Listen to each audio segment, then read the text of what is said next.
Calculate करना सिखाएंगे कि फ्लक्स का वैल्यू हम कैसे कैलकुलेट करते हैं। देखो हमारे पास जनरल क्वेश्चन है, दिए गए या दी गई आकृति से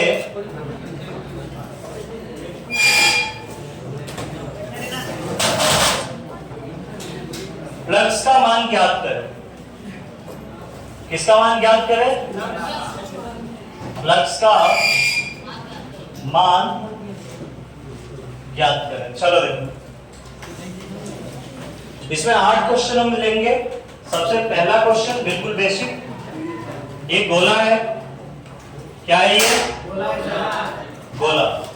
बच्चों गोले के केंद्र पे आवेश क्यों रखा हुआ है? बताओ फ्लक्स कितना होगा? आप बोलोगे सर अभी अभी तो आपने बताया ये flux Q upon epsilon not होगा। अभी तो हमने देखा, ठीक है। अच्छा दूसरा, मान लो आपके पास एक अर्धगोला है। क्या है? ठीक है। और यहां आवेश Q रखा हुआ है। बताओ इस अर्धगोले से फ्लक्स कितना निकलेगा? बताओ। ये क्या है बेटा? अर्धगोला। ध्यान देना, क्वेश्चन अच्छे आ रहे। अच्छा अर्धगोला को आप पूरा करो, एक आधा अर्धगोला और इसके नीचे ज्यूम करो तो पूरा एक गोला बनेगा। अब पूरे गोले से कितना फ्लक्स निकलता है? Q अपॉन एप्सिलॉन नॉट, क्योंकि आवेश Q इसके ज्यामितीय केंद्र पे रखा हुआ है। तो पूरे गोले से फ्लक्स निकलेगा Q बटा एप्सिलॉन नॉट। तो आधा से कितना निकलेगा? Q बटा 2 एप्सिलॉन नॉट, क्योंकि फ्लक्स अदिश राशि, फ्लक्स क्षेत्रफल सदिश की दिशा में होकर गुजरने वाली विद्युत क्षेत्र रेखाओं की संख्या होती है। तो फ्लक्स अदिश राशि है। तो आप बोलोगे सर पूरा तो होता है Q बटा एप्सिलॉन नॉट, आप 2 का मान लगा लो, Q बटा 2 एप्सिलॉन नॉट। सबको समझ में आया? अगला क्वेश्चन देखो। एक आपके पास घन है, घन, ठीक है ना। ये कमरा घनाकार कमरा है जिसमें आप बैठे हो, ऐसे ही एक घन है, ठीक है ना बेटा। ध्यान देना, बताना इसका आंसर। बढ़िया क्वेश्चन है, ठीक है। ये घन है, ठीक है। और घन के ज्यामितीय केंद्र पे आवेश Q रखा हुआ है। यहाँ पे आवेश Q यहाँ रखा हुआ है। यहां आपसे मैंने 2 सवाल पूछा। पहला सवाल, संपूर्ण घन से पारित फ्लक्स का मान बताएं। पहला सवाल, संपूर्ण घन से फ्लक्स बताओ। और बच्चों दूसरा सवाल यहां पे मैं आपसे पूछता हूं, घन के किसी एक पृष्ठ से फ्लक्स का मान बताओ। घन के किसी एक पृष्ठ से फ्लक्स का मान बताओ। अच्छा बताओ, ये आवेश कहां रखा हुआ है? इसके ज्यामितीय केंद्र पे, ठीक है। तो फ्लक्स कितना होगा? Q बटा एप्सिलॉन नॉट, क्योंकि अभी तो आपको मैंने बताया जब जब आवेश अंदर ज्यामितीय केंद्र पे होगा फ्लक्स का मान Q अपॉन एप्सिलॉन नॉट होगा। तो भाई बता फ्लक्स कितना होगा? Q upon epsilon not. कितना होगा flux? Q upon epsilon not, ठीक है। ये Q upon epsilon not basically विद्युत क्षेत्र रेखाओं की संख्या का परिमाण है। किसका परिमाण है? विद्युत क्षेत्र रेखाओं की संख्या का परिमाण है। अच्छा ये पूरा Q अपॉन एप्सिलॉन नॉट घन के 6 पृष्ठों से निकलेगा।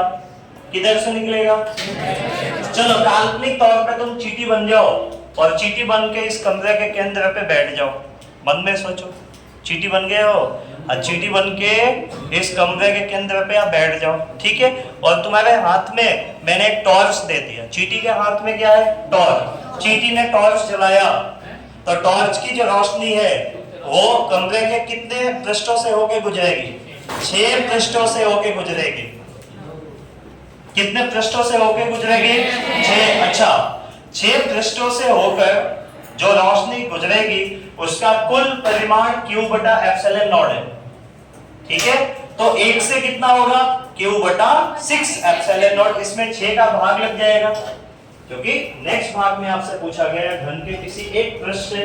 बेटा मैंने ये वाला पृष्ठ ले लिया, ठीक है ना, मैंने घन का ये पृष्ठ ले लिया, तो जो टोटल फ्लक्स है वो 6 हिस्सों में बढ़ जाएगा और आएगा क्यू बटा 6 एप्सिलॉन नॉट। क्या तुमको समझ में आया?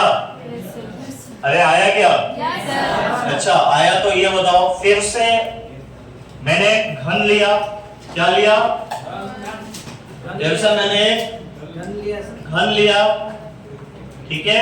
ध्यान देना, आवेश का जो ओरिएंटेशन है वो मैं अब चेंज करूंगा और सवाल यही रहेगा जो सवाल यहाँ लिखा हुआ है, ठीक है।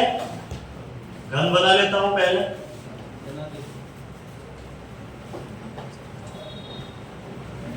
ओके। अब की बार आवेश क्यू को मैंने घन के पृष्ठ के मध्य बिंदु पे रखा। कहां रखा?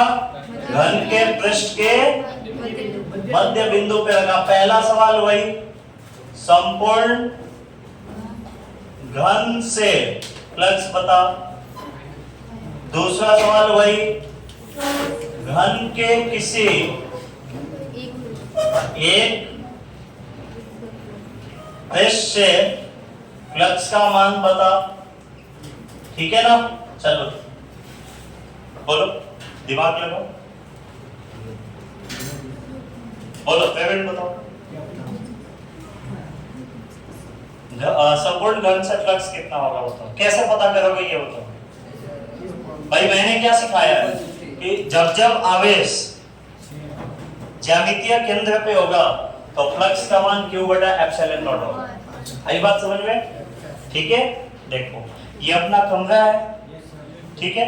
कमरे में टोटल कितने पृष्ठ हैं? 6। इन 6 पृष्ठों में से मैंने एक पृष्ठ को लिया, मान लो मैंने इस वाले वॉल को ले लिया जिस पे बोर्ड को लगा रखा है, ठीक है। इस वॉल के सेंटर पे मैंने आवेश क्यू को रख दिया, ठीक है।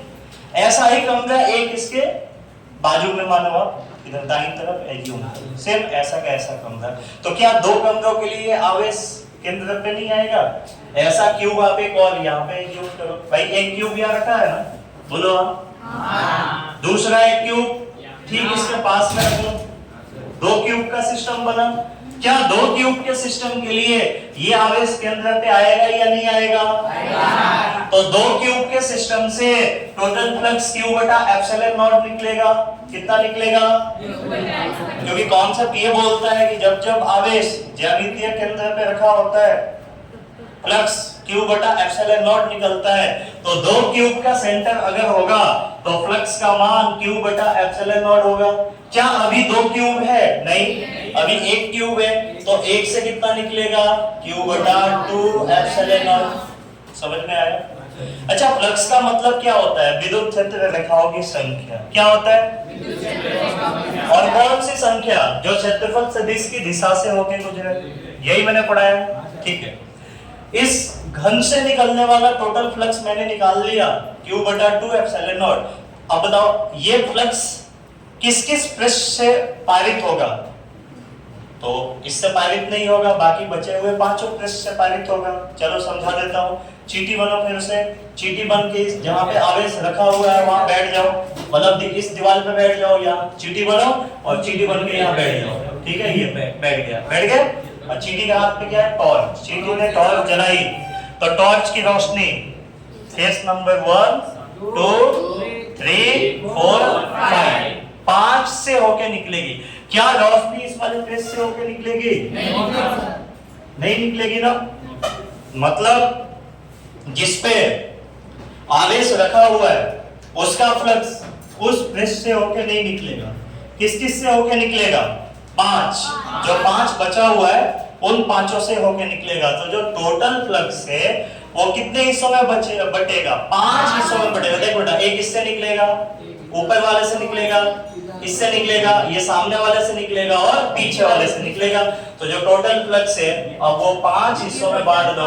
तो क्यू बटा 5 लिखोगे तो 5 गुणा 2 10 होगा। क्यू बटा 10 एप्सिलॉन नॉट फ्लक्स एक से निकलेगा, दूसरे से भी इतना, तीसरे से भी इतना, चौथे से भी इतना, पांचवें से भी इतना। सबको जोड़ोगे तो क्यू बटा 2 एप्सिलॉन नॉट पाओगे। क्या ये समझ में आया? समझ में आया तो अगला सवाल लो, 5वां। देखो फिर से आपके पास एक ट्यूब है, ध्यान देना आप, ओके, ध्यान से समझोगे सब समझ में आएगा। देखो इधर, देखो देखो बोर्ड पे देखो, इधर देखो, एक ट्यूब है। अब की बार मैंने आवेश को घन की भुजा के मध्य बिंदु पे रखा है। कहां रखा है? घन की भुजा के। बेटा दो सवाल, पहला संपूर्ण घन से फ्लक्स बताओ। मैंने दूसरा सवाल पूछा कि घन के किसी एक पृष्ठ से, घन के किसी एक पृष्ठ से फ्लक्स का मान बता। चल बता भाई, सबसे पहले का उत्तर बताओ। आवेश कहां रखा गया है? घन की भुजा के मध्य बिंदु पे। अच्छा, ज्यामितीय केंद्र बनाओ।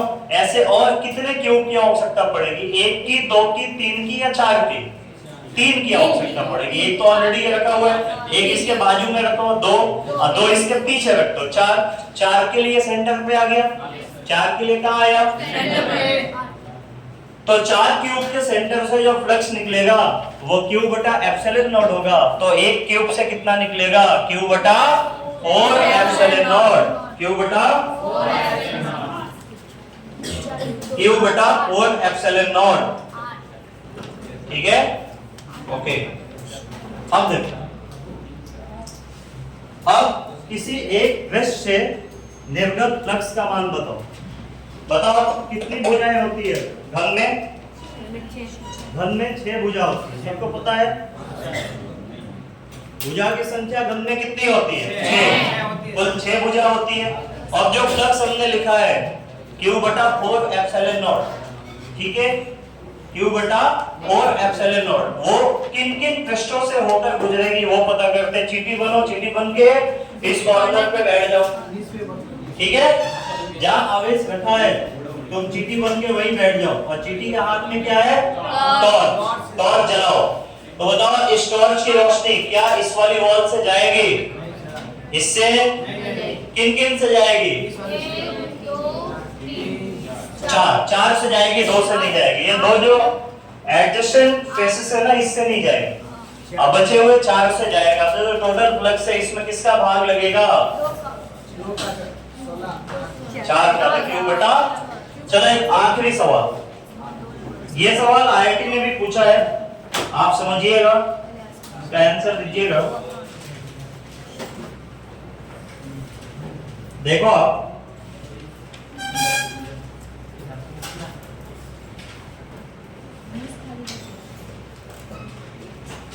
बेटा ये क्यूब है। अब की बार मैंने आवेश को क्यूब के शीर्ष पे रखा। कहां रखा? क्यूब के शीर्ष पे। शीर्ष मतलब वो कोना सामने वाला, ठीक है। हाँ ये वाला देखो, रणनीति को समझ में आया। पहला सवाल, संपूर्ण घन से फ्लक्स बताओ। दूसरा सवाल, घन के एक पृष्ठ से फ्लक्स बताओ। संपूर्ण घन से बताओ सबसे पहले टोटल कितने क्यूब लगेंगे ताकि ये ज्योमेट्रिकल सेंटर पे, ज्यामितीय केंद्र पे आए? 1 2 3 और ये 4 है, और 4 ऐसा पीछे, टोटल 8। 7 और लाने पड़ेंगे। यस सही बोला आपने, 8वां है। मतलब टोटल कितने क्यूब हो जाएंगे? 8 हो जाएंगे। तो बेटा 8 से कितना निकलेगा? क्यू बटा एप्सिलॉन नॉट। 8 से कितना निकलेगा? क्यू बटा एप्सिलॉन नॉट। तो 1 से कितना निकलेगा? क्यू बटा 8 एप्सिलॉन नॉट। 8 का भाग लगेगा। अब इधर देखो, चीटी बनो, चीटी बन के उस शीर्ष पे बैठो जहां मकड़ी बैठी हुई है, और चीटी के हाथ में टॉर्च दो। चीटी को बोलो टॉर्च जला। तो टॉर्च की रोशनी बताओ इस वाली वॉल से होके गुजरेगी क्या? नहीं। इससे नहीं, ऊपर वाले से नहीं। हाँ, जो रोशनी आएगी इस वाले से सामने वाले से और नीचे वाले से, कितने से? 3 से। तो इसमें किसका भाग लगेगा? 3 का लगेगा। तो आंसर कितना होगा? Q बटा 24 एप्सिलॉन नॉट। कितना आंसर होगा? Q बटा 24। बच्चों सुनो, समझ में आई बात? एनसीईआरटी में भी क्वेश्चन है एक्सरसाइज में Q का मान दे रखा है, तो करना कुछ नहीं है, जो सवाल है आप उसको देख लो, उसमें Q का मान रख के सॉल्व कर लो। एप्सिलॉन नॉट कितना होता है? 8.85 × 10⁻12, ठीक है। और Q का वैल्यू नॉर्मली आपको माइक्रो कूलम में मिलेगा, उसको कूलम में बदल लो 10⁻6 का मल्टीप्लाई करके, ठीक है। बाकी आप सॉल्व कर लो, आपका आंसर आ जाएगा। इसको बढ़िया से चमका के लिखो, फिर आगे बताता हूँ।